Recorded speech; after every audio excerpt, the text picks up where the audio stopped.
You ever get that feeling that there's more? A deeper, way more powerful part of yourself that you just can't seem to get to? Like there's this inner genius, this unlimited potential just sitting there, but it's always just out of reach. Well, what if I told you it's not out of reach at all? It's just contained. All right, let's get into this. This sentence right here, this is the whole key. Now pay close attention. It doesn't say the avatar is the opposite of the daimonion. It says the daimonion is everything the avatar is not. See the difference? This isn't some simple black and white good versus evil thing.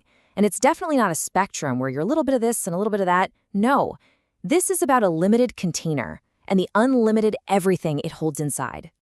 And this is the perfect way to think about it. This is the metaphor we're going to use.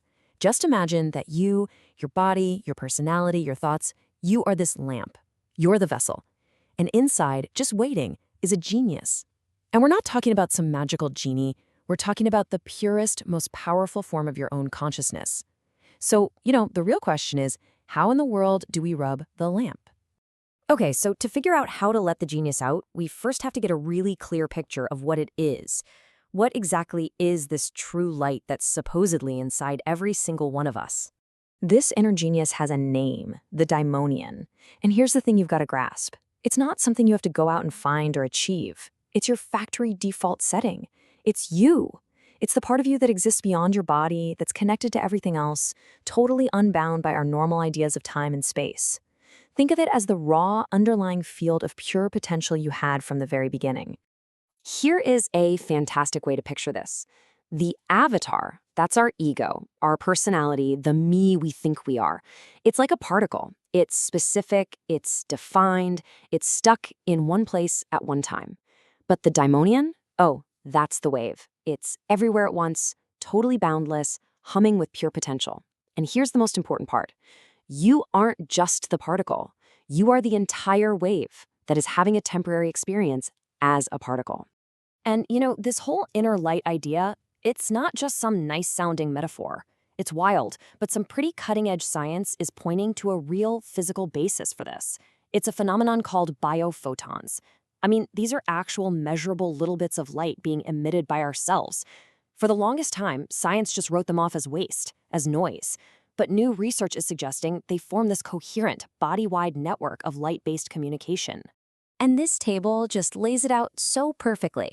Look, if your hormonal system is like snail mail and your nervous system is like an old-school telegraph, then the biophotonic network is like fiber optic internet. It's a communication system so ridiculously fast it's basically instantaneous. It's what allows for total coherence, a unified field of consciousness across your entire body. All right, so if every single one of us is walking around with this incredible, light-based supercomputer of an inner genius, why do most of us feel so cut off from it? Why is that genius still stuck inside the lamp? Well, it's because there's a cork holding it in place. And yep, you guessed it, that cork is the avatar. It's our ego, our rational mind, our carefully built personality. Now, this is so important to understand. The avatar isn't the bad guy here, not at all. It's a survival tool. It's a filter that helps us function in the physical world. The problem is it does its job too well.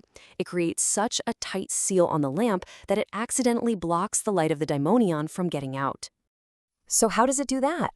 Well, the avatar runs on a very specific operating system. It's called dogma. And you can think of dogma as any rigid, unexamined belief system. It's the programming that keeps the avatar just running in a closed loop, over and over, processing the same old information, totally blind to the infinite reality that's literally just outside its code. And where do we pick up this programming? Well, we get these so-called baptisms of dogma pretty much from the moment we're born. Our school systems, our political parties, our religions, even things like scientific materialism and the social roles we're expected to play. They all install layers and layers of programming that tell us who we're supposed to be. And in the process, they bury who we truly are. You see, dogma doesn't just give you a few opinions. It literally builds the tunnels that you see reality through. It keeps you on this narrow, predefined path, making you think the tunnel is the whole world, while this huge, incredible, open landscape of the daimonion is right there, completely unseen. Okay, so we've got a genius in a lamp and a cork, called the avatar, keeping it trapped. So the big question is, how do we get the cork out? What's the secret? How do we actually rub the lamp? Well, the secret It's not some complicated meditation technique you have to buy or learn. It's not about forcing anything. In fact, it's the complete opposite. The secret is surrender. It's about the yielding of the avatar. Now, we have to be super clear about what surrender means here, because our culture has it all wrong. This is not about being defeated or giving up. It's a powerful, conscious decision to stop interfering. That's it. It's about letting go of the avatar's desperate need to control and analyze and manage every little thing. To put it simply, it's about getting out of your own way. We're taught that to get anywhere, you have to work hard, you have to grind. But here's the trap. The avatar loves to work hard. It'll even turn something like spirituality into just another project, another goal to check off the list. The truly radical act, the thing that actually uncorks the lamp, is to stop trying so hard, to just let go. So what does that actually look like? Well, first, the avatar just lets go of that iron grip it has on trying to control everything. And when it does that, the constant chatter, the noise of the rational mind, it starts to quiet down. This creates a little bit of space for unfiltered, spontaneous moments to happen. And it's in that quiet space that the subtle, coherent signal of the daimonion, the genius, can finally be heard. And these unfiltered moments, these are the times you're rubbing the lamp. I mean, think about it. A time you laughed so hard you couldn't breathe, or when you were just completely lost in creative play, with no goal, just doing it for the fun of it. In those moments, the avatar takes a little nap. It forgets itself, and for just a split second, the genius is free. So, what's the big deal? What's the point of all this? What would actually happen if it wasn't just one person, but a lot of us, started to live beyond the tight grip of the avatar? Man, this quote just nails our modern problem, doesn't it? We have built a world where we share our intellect, our data, our opinions, our arguments at the speed of light. We are more connected than we've ever been, and yet we feel more alone than ever. And why? Because we've completely forgotten how to connect at the level of the daimonion, the level of shared presence, of raw consciousness. And believe it or not, this is not a new problem.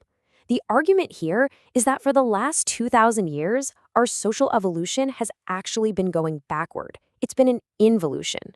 We've spent all our energy building systems of control, dogma, and intellect that treat us all as separate little units, while that deeper, unifying consciousness of the daimonion has been pushed aside, forgotten, and even suppressed.